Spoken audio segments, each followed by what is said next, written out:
வணக்கம். ஜோதி சிலம்பம் சக்திரிய குருகுலத்துல இன்னைக்கு நாம எதை பத்தி பேச போறோம்னா தெளிவை பத்தி பேச போறோம். தெளியுதல் அப்படின்னு பத்தி பேச போறோம். தெளிவுனா என்ன அப்படின்னு கேட்டாங்க, கிளாரிட்டி. ஒரு மனுஷனோட கிளாரிட்டி எந்த அளவுக்கு அவனுக்கு முக்கியம் அப்படின்றத பத்தி பேச போறோம். வாழ்க்கையில நாம இன்னைக்கு அறிதல் தெரிதல் இது ரெண்டுமே வாழ்க்கையில இரண்டு கண்ணுகள் மாரி. ரெண்டு கண்ணால பாக்குறோம், தெரிஞ்சுக்கிறோம். இரண்டு அறிதல் தெளிதல். அந்த ரெண்டுத்தையும் நம்ம வாழ்க்கையில லெஃப்ட் ரைட் பிரைன் மாதிரி ஒரு விஷயத்தை தெரிஞ்சுக்கிறோம், ஒரு விஷயம் புரிஞ்சுக்கிறோம். இப்ப அந்த மாதிரியான வாழ்க்கையில கிளாரிட்டி அப்படின்னா என்ன, வாழ்க்கையில தெளிவு அப்படின்னா என்ன அப்படின்னு கேட்டீங்கன்னா, இன்னைக்கு படிக்கிறது தெளிவு கிடையாது. படிக்கிறது is study is not is clarity. படிச்சதுனால நீங்க கிளாரிட்டி ஆயிட முடியாது. It's written by somebody else. யாரோ எழுதுனதான் நீங்க படிச்சீங்க. யாரோ தெளிஞ்ச விஷயத்த தெளிஞ்சதுன்னு சொல்லிட்டு நினைச்சிட்டு இருக்காங்க, அதுதான் தெளிஞ்சிட்டீங்கன்னு நினைக்கிறீங்க. யாரோ நமக்கு சுத்தமான தண்ணீரை கொடுத்தாங்க, அது சுத்தமான தண்ணீர் நாம குடிச்சிடறோம். அது சுத்தமான தண்ணீரா என்னன்னு சொல்லிட்டு நாம தெளிந்த நீரா அப்படின்னு நாம பாக்குறது இல்ல. நமக்கு தெளிஞ்ச நீர் எல்லாருக்கும் ஒரு விஷயம் தெளிஞ்ச நீரா இருக்கும், அது எல்லாருக்கும் தெளிஞ்ச நீரா இருக்காது. எல்லாருக்கும் இந்த purity of water it's not the same water for everybody. அப்படின்னு என்ன அர்த்தம்னா, கடல் நீர் கடலுக்கு நீரை கடலுக்கு தெளிஞ்ச நீர். கடல் நீர்னா உப்பு கறிக்கும், உப்புல தெளிஞ்ச நீர். அது வெந்நீர்னா சூடா இருக்கும், அது வெந்நீர் சூடுனால தெளிஞ்சது. இப்ப இதே மழை நீர்னா மழையினால புனித நீர், மழையினால வந்த நீர் அது புனித நீர்ன்றோம். அது இந்த புனிதத்தினால் தெளிஞ்சது. அது மாதிரி எல்லாத்துக்கும் clarity is depends on the people அப்படின்றது. என்னன்னா கிளாரிட்டின்றது என்ன அப்படின்னு கேட்டீங்கன்னா, நீங்க எதை கிளாரிட்டி நினைச்சிட்டு இருக்கீங்களோ அது கிளாரிட்டி இல்ல, அது தெளிவு இல்ல. எதை நீங்க படிச்சுட்டு நீங்க புரிஞ்சுக்கினீங்களோ அது படிப்பு இல்ல.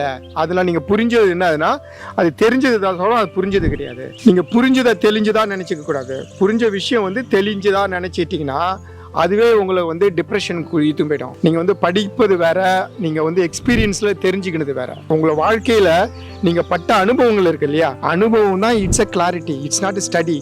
அனுபவத்தை நீங்க படிக்க முடியாது. அனுபவம் உங்க வாழ்க்கையில ஒரு கிளாரிட்டியான ஒரு மைண்ட் செட் உங்களுக்கு கொடுக்கும். அந்த கிளாரிட்டியான மைண்ட் செட் தான் இட்ஸ் அ கால்டு கிறிஸ்டலைசேஷன் சொல்லுவாங்க. ஒரு மனுஷனுக்கு ஒரு நீரெல்லாம் சேர்த்தோம்னா கிறிஸ்டல் ஆயிடும், கிறிஸ்டல் ஃபார்ம் ஆயிடும். இப்ப எப்படி ஒரு படிகம் அப்படின்றோம்னா, அந்த நீர் படிகம் மாரி. படிகம் என்னது, அசுத்த தன்மை இல்லாத ஒரு பொருள் தான் ஸ்படிகம் சொல்றது. சுத்தமான இடத்தை தான் படிகம்ன்றது. அந்த எப்ப படிகம்ன்றா ஃபோசிலைசேஷன் சொல்றது. இப்ப நீங்க படிச்ச படிப்பெல்லாம் அப்படியே எடுத்து நீங்க இன்னொருத்தவங்க கத்துக் கொடுக்க கூடாது. படிச்சதை எடுத்து தெளிவு பெறணும். தெளிவு பெறாத ஒரு விஷயத்த நீங்க என்னைக்குமே கத்துக் கொடுக்க கூடாது. அது பேரு தான் தெரிஞ்சுக்கினீங்க, அவ்வளவுதான். அதுல நீங்க தெரியல, தெரிஞ்சதை தெளிஞ்சிட்டேன்னு நினைச்ச கூடாது. அதை எக்ஸ்பெரிமெண்டல் ஆக்கிட்டு தெளிஞ்சிட்டு அதுக்கப்புறம் அந்த விஷயத்த பல பேருக்கு கத்துக் கொடுக்கணும். இப்ப இந்த தீபாவளியில எல்லாரும் அந்த காலத்துல இருந்து இந்த காலம் வரலையும் என்ன பண்ணீங்க, பட்டாசு கொளுத்துவீங்க. பட்டாசை கொளுத்தி வீடு வீடா சத்தத்தை எழுப்பீங்க. இப்ப அந்த சத்தத்தினால என்ன, அது பேர் நாதம் சொல்லுவாங்க. சத்தம் என்பது ஒரு நாதம். அந்த நாதத்தை நம்ம அன்னைக்கு கேட்டிருக்கோம். நாதத்தை சத்தத்தை நாம சத்தமும் நமக்கு முக்கியம், ஒலியும் ஒலி அப்படின்னு. தீபாவளினா ஒலி இட்ஸ் நாய்ஸ் அண்ட் லைட். லைட்டும் நாய்ஸும் அன்னைக்கு கொடுக்குறோம், சவுண்ட் அண்ட் லைட். அது ரெண்டுத்தையும் கொண்டாடுற நாள் தான் தீபாவளி. நீங்க சவுண்டுக்கும் அன்னைக்கு மரியாதை கொடுக்குறீங்க, கடவுளா கும்பிடுறீங்க.